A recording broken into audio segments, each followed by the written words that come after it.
اللہ الرحمن الرحیم۔ السلام علیکم ورحمۃ اللہ وبرکاتہ۔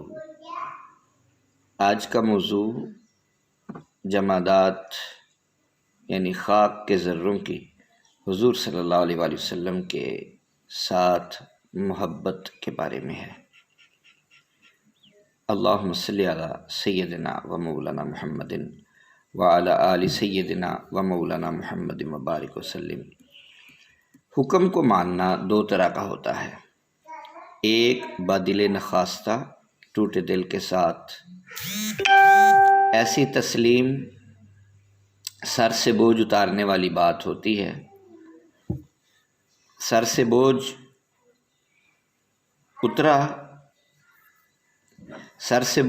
اترا، سکھ کا سانس لیا، جان چھوٹی۔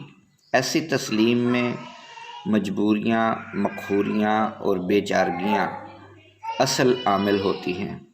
ڈنڈا، تلوار اور جان جانے کا خوف یا کسی طمع و لالچ کی حرص یا کسی مجبوری اور لاچاری کی کیفیت حکم ماننے پر مجبور کر دیتی ہے۔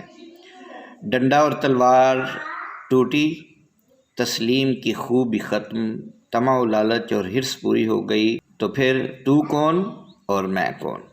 مجبوری، مقہوری اور لاچاری ختم ہوئی تو تعلقات کی کچی ڈوری کچے دھاگے کی مانند ٹوٹ پھوٹ گئی۔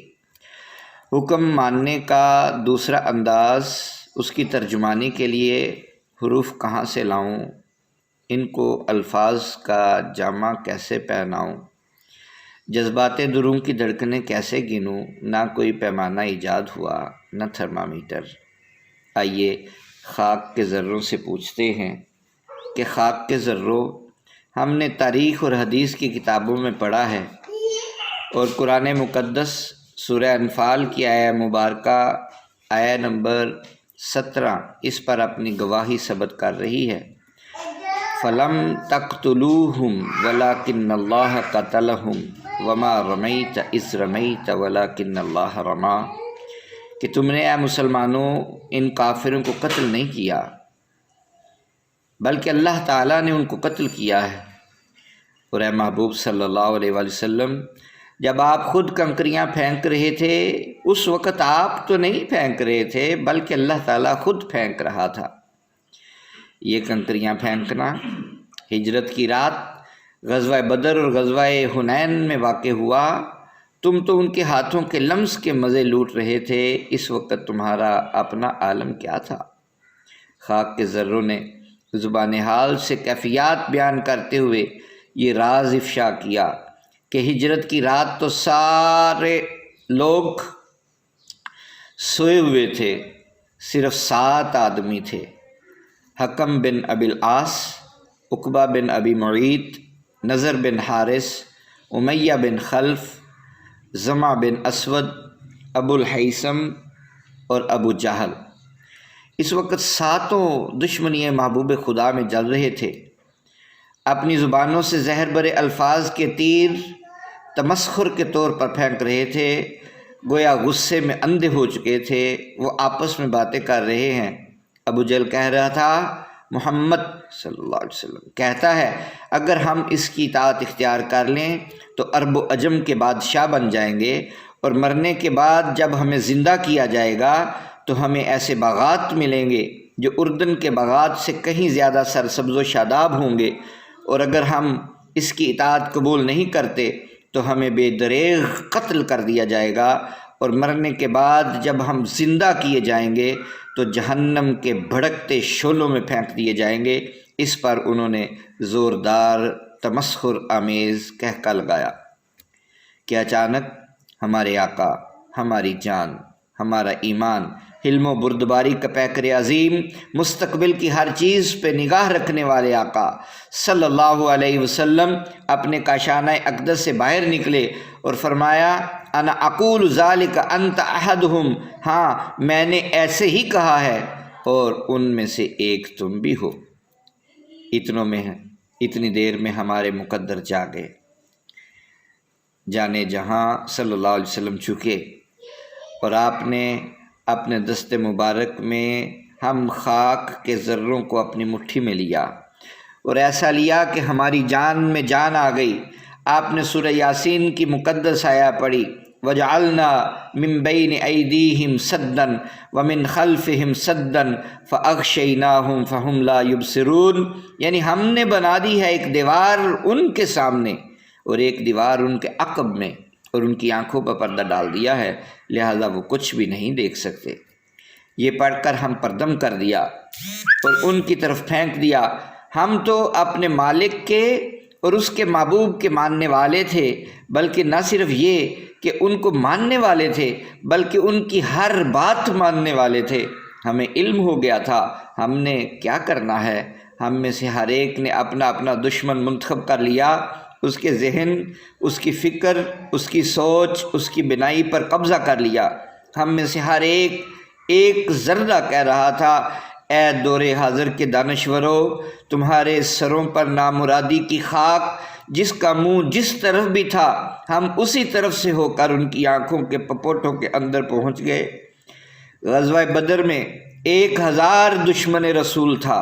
اس وقت ہمیں ہجرت کی شب کی نسبت کچھ زیادہ محنت کرنی پڑی، لیکن کسی دشمن رسول کو ہم نے نہ چھوڑا، خواہ کسی کی آنکھ بند تھی یا کھلی تھی، کسی کا منہ ادھر تھا، کسی کا منہ ادھر، کوئی بیٹھا تھا تو کوئی کھڑا تھا، ہم ہر ایک کی آنکھ کے اندر گھس گئے اور ان کی آنکھوں سے قوت بینائی اس وقت تک سلب کر لی جب تک خالق ارض و سما نے چاہا۔ یہی کیفیت غزوہ حنین کی بھی تھی۔ بس کچھ نہ پوچھو، ان کئی ہزار مشرکوں تک پہنچنا تھا اور ہم پہنچ گئے۔ کہتے ہیں محبت محب کو اندھا کر دیتی ہے، یعنی نفع و نقصان کو ناپنے والے پیمانے نہیں دیکھے جا سکتے۔ البتہ دشمن رسول خدا صلی اللہ علیہ وسلم تک پہنچنے کے لیے ہمیں ایسی بینائی مل گئی جو کسی اور کے حصے میں کہاں نصیب ہوگی۔ غزوہ حنین میں جب غضب کا رن پڑا تو جان کائنات صلی اللہ علیہ وسلم نے حضرت عباس ابن عبد المطلب رضی اللہ عنہ سے فرمایا، چچا جان مجھے ایک مٹھی کنکروں کی دے۔ یہ سننا تھا کہ حضور جان کائنات کی سواری دراز گوش گدھا خود ہی اتنا نیچے جھک گیا کہ اس کا پیٹ زمین کے ساتھ لگ گیا۔ حضور صلی اللہ علیہ وسلم نے خود اپنی مٹھی ہم خاک کے ذروں سے بھری اور زبان پاک سے یہ الفاظ ارشاد فرمائے، شاہت الوجوہ حامیم لا ینصرون، دشمنوں کے چہرے بدنما ہو جائیں، حامیم ان کی کبھی مدد نہ کی جائے گی۔ ہماری قسمت جاگی، ہم بے جان سرکار کے سپاہی محبت رسول معظم سے سرشار میدان کارزار میں کود پڑے۔ ہزاروں کی تعداد میں دشمنان رسول معظم جہاں جہاں بھی تھے اور جدھر جدھر بکھرے ہوئے تھے، ہم ان کی آنکھوں کے پپوٹوں کے اندر تک گھس گئے اور ان بے بصیرت لوگوں سے ان کی بصارت بھی چھین لی۔ یہ اسی حسین لمحے کی حسین یادوں کا تذکرہ ہے کہ خالق و مالک اپنے محبوب سے فرما رہا ہے، وما رمیت اذ رمیت ولکن اللہ رما، کہ اے جانے کائنات جب آپ کنکر پھینک رہے تھے اس وقت آپ نہیں پھینک رہے تھے بلکہ خود اللہ تعالیٰ پھینک رہا تھا۔ میں تیرے ہاتھوں کے صدقے کیسی کنکریاں تھی وہ جس سے اتنے کافروں کا دفعتاً منہ پھر گیا، جس سے اتنے کافروں کا دفعتاً منہ پھر گیا۔ کنکروں کی حضور صلی اللہ علیہ وآلہ وسلم سے محبت کی کہانی میں آپ کی خدمت میں پیش کرنے لگا ہوں۔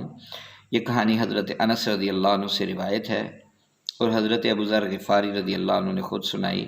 اس کہانی کے گواہ خود حضرت انس رضی اللہ عنہ ہی ہیں، وہی حضرت انس جو خادم جان کائنات صلی اللہ علیہ وسلم ہیں، جن کو تقریباً 10 سال تک آپ کی خدمت میں رہنے کا شرف حاصل ہے، اور وہ جان دو عالم صلی اللہ علیہ وسلم کی طرف سے ملنے والی دعاؤں کی پھوار سے اکثر بھیگے رہتے تھے۔ آپ فرماتے ہیں، میں نے ایک بار جان کائنات صلی اللہ علیہ وسلم کو رات کے وقت تنہا آرام فرماتے دیکھا، اور میں اکثر ایسے موقعوں کی تلاش میں رہتا تھا کہ آپ کی خلوت عالی شان کے چند لمحات کی ارزانی نصیب ہو۔ میں نے دیکھا کہ آپ پر نزول وحی الہی کے آثار ہیں، اور اس وقت آپ کے پاس کوئی اور شخص بھی موجود نہیں تھا۔ میں نے اذن حضوری طلب کیا، آپ نے اجازت فرمائی اور فرمایا کیسے آنا ہوا؟ عرض گزار ہوا کریم و مہربان، صرف آپ کی چاہت کھینچ لائی ہے۔ میں یہ تو نہ کہہ سکا، لیکن جذبات کچھ ایسے ہی تھے جس سے نڈھال میں حاضر ہوا تھا۔ میں ایک عاشق نو پوچھیا، جے رب پوچھے تے کی منگاں؟ تے اس عاشق نے فرمایا زیارت مصطفیٰ دی ہے۔ ارشاد ہوا بیٹھو، اور میں ادب بیٹھ گیا اور خاموشی اختیار کر لی۔ کہتے ہیں مجھے بیٹھے بیٹھے کافی دیر ہو گئی تھی کہ حضرت سیدنا ابو بکر صدیق بھی آن پہنچے اور انہوں نے بھی اجازت چاہی۔ آپ جانب عالم صلی اللہ علیہ وآلہ وسلم سے اجازت حاصل کر کے آپ بھی اسی مجلس میں بیٹھ گئے، تو آپ نے فرمایا کہ کیسے آنا ہوا؟ ان کا بھی وہی جواب تھا جو میں نے عرض کیا تھا۔ حضور نے فرمایا بیٹھیں، تشریف رکھیں۔ حضور صلی اللہ علیہ وآلہ وسلم کے سامنے ایک چھوٹا سا ٹیلا تھا، آپ اس پر تشریف فرما ہوئے اور انہوں نے بھی ادباً سکوت اختیار فرمایا۔ ابھی تھوڑی دیر گزری تھی کہ جن کے سایہ سے بھی شیطان لعین ڈرتا ہے، یعنی عمر ابن الخطاب فاروق اعظم رضی اللہ تعالیٰ عنہ، وہ بھی حاضر ہوئے اور اجازت طلب کی۔ جان کائنات صلی اللہ علیہ وسلم نے اذن حضوری بخشا اور فرمایا کیسے آنا ہوا؟ عرض کیا حضور آپ کی محبت ہی کھینچ لائی ہے۔ فرمایا بیٹھ جاؤ۔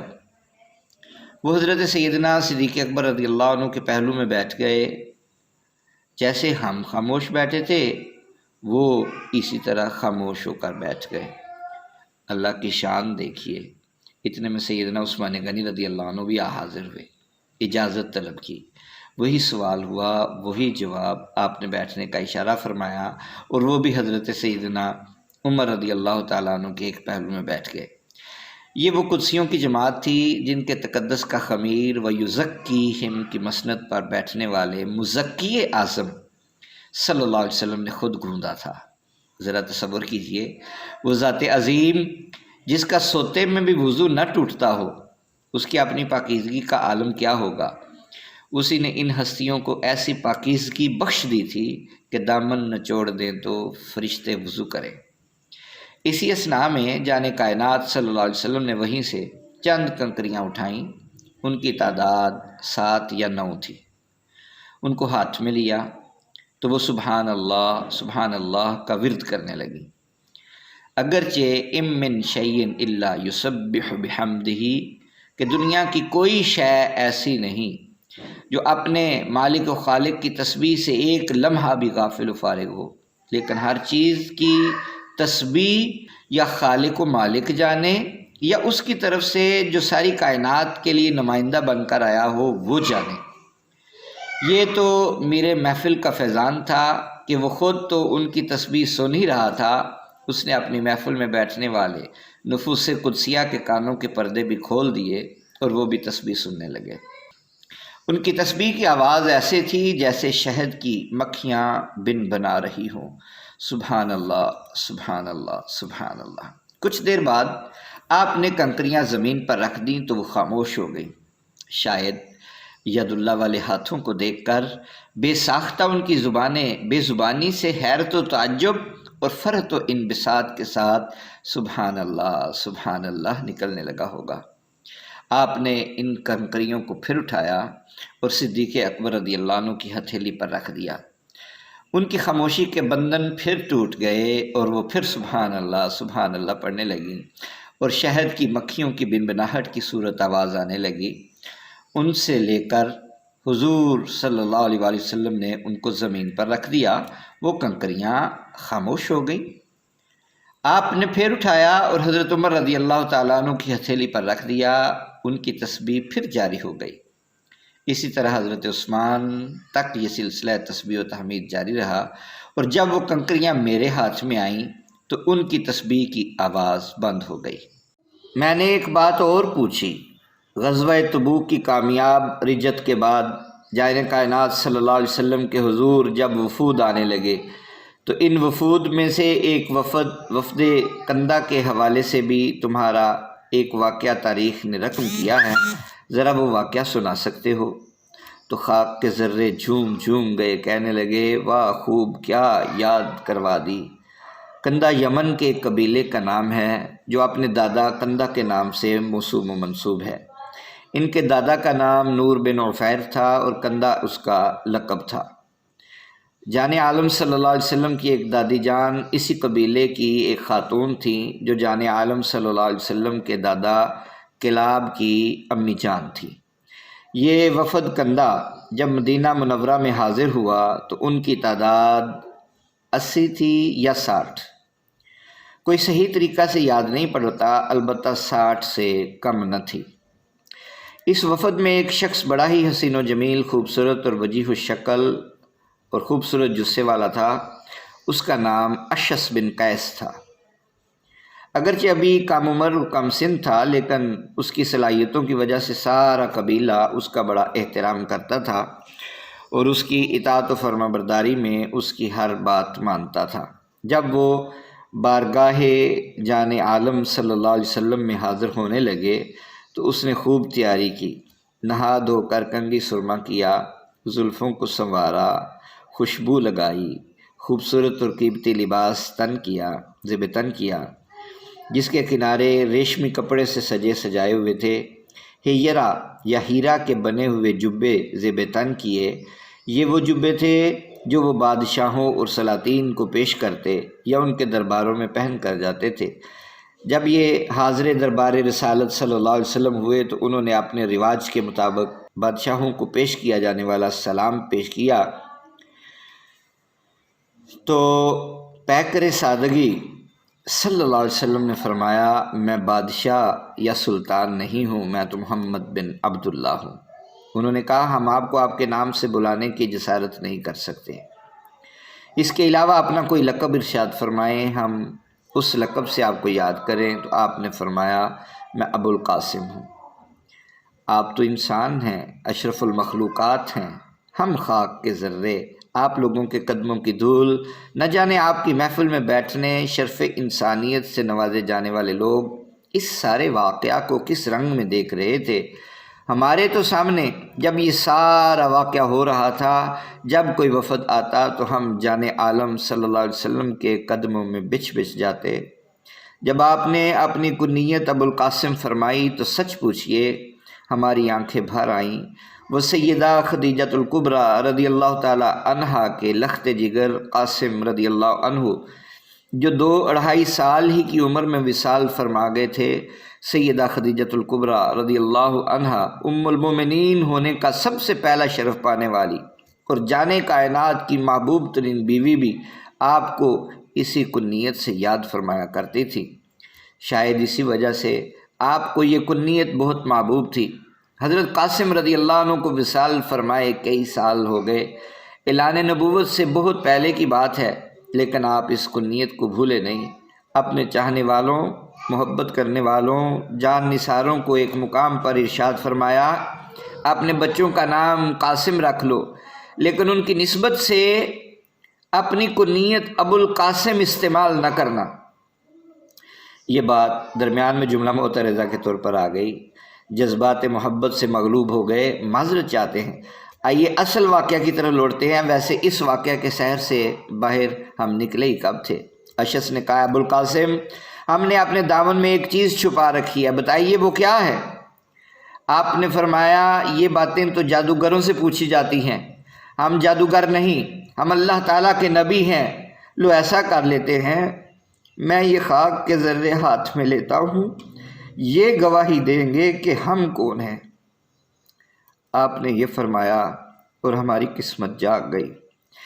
زمین پہ بچھے لاکھوں کروڑوں ذروں کی تمنا اور چاہت تھی کہ حضور جان کائنات صلی اللہ علیہ وسلم کے ہاتھوں کا لمس ہمیں نصیب ہو اور ہم آپ کی گواہی دیں، لیکن یہ تو نصیب کی بات ہے۔ جن کی مٹھی میں ساری کائنات کا نظام تھا، انہوں نے ایک مٹھی ہم ذروں سے بھری اور ہم واشگاف الفاظ میں آپ کے رب کی وحدانیت اور آپ کی رسالت کے گیت گانے لگے۔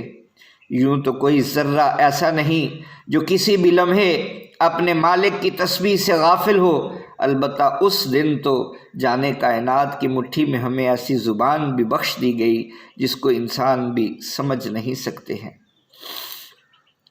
ہماری شہادت کی کیفیت اس وفد پر کچھ ایسی طاری ہوئی کہ وہ بھی سب کے سب بیک زبان ہو کر پکارنے لگے، نشہد انک رسول اللہ، ہم گواہی دیتے ہیں کہ واقعی آپ اللہ تعالیٰ کے سچے رسول ہیں۔ جان دو عالم صلی اللہ علیہ وسلم نے ارشاد فرمایا، اللہ رب العزت نے مجھے ایک کتاب سے نوازا ہے، وہ کتاب ایسی ہے جس میں باطل کسی بھی سمت سے گھس نہیں سکتا۔ انہوں نے کہا اس میں سے ہمیں کچھ بھی سنائیے، تو معلم جن و انس صلی اللہ علیہ وسلم نے سورہ والصافات کی یہ آیات پڑھ کر سنائی، والصافات صفا فالزاجرات زجرا فالتالیات ذکرا ان الہکم لواحد رب السماوات والارض وما بینہما ورب المشارق۔ قسم ہے کتار در کتار صف بستہ جماعتوں کی، پھر بادلوں کو کھینچ کر لے جانے والی یا برائیوں پر سختی سے جھڑکنے والی جماعتوں کی، پھر ذکر الہی یا قرآن مجید کی تلاوت کرنے والی جماعتوں کی۔ بے شک تمہارا معبود ایک ہی ہے جو آسمانوں اور زمین کا اور جو مخلوق ان دونوں کے درمیان ہے اس کا رب ہے، اور طلوع آفتاب کے تمام مقامات کا رب ہے۔ آپ کی زبان مبارک آیات مبارکہ کی تلاوت کر رہی تھی اور چشم مذاق کے کٹورے موتیوں سے بھر رہے تھے۔ سبحان اللہ، کیا روح پرور نظارہ تھا۔ آپ صرف ہماری زبان بے زبانی سے سن تو سکتے ہیں، لیکن وہ سما جو ہماری آنکھوں کے سامنے بندھا ہوا تھا، ہم اس کا نقشہ کھینچ نہیں سکتے۔ رحمت کے ان انمول قطروں نے کئی دلوں کی بنجر زمینوں کو سیراب کر دیا اور ماحول کو رش کے فردوس بری بنا دیا، اور کتنی ہی روحوں کو حیات جاوداں عطا فرما دی۔ تم لوگ ذرا آنکھیں بند کرو اور عشاقان مصطفی صلی اللہ علیہ وسلم کی جاں فروزی پر اچٹتی نظر ڈالو اور سحر آفریں کیفیت میں ڈوب جاؤ۔ ہر کوئی فدا ہے بن دیکھے دیدار کا عالم کیا ہوگا۔ باقی ہم نے تو اپنے مالک کو راضی کرنے کے لیے واحد یہی رستہ تلاش کیا ہوا ہے کہ اس کے محبوب کے ہو کر رہیں، اس کی شان و مرتبہ پہچانو، اس کی عظمت و رفت کو مانو، پھر اس کے ہر حکم کو مانو، انہیں جانا، انہیں مانا، نہ رکھا غیر سے کام، للہ الحمد، میں دنیا سے مسلمان گیا۔ اے جان کائنات صلی اللہ علیہ وسلم کے دست مبارک کے لمس کا شرف حاصل کرنے والے خاک کے ذروں، تمہاری جان پہچان اور تمہارے ایمان اور تسلیم کے قربان کوئی اور واقعہ سناؤ جس سے میرا ایمان اور تازہ ہو جائے۔ کچھ ذکر یار کر رہے دوست، اس حکایت سے جی بہلتا ہے۔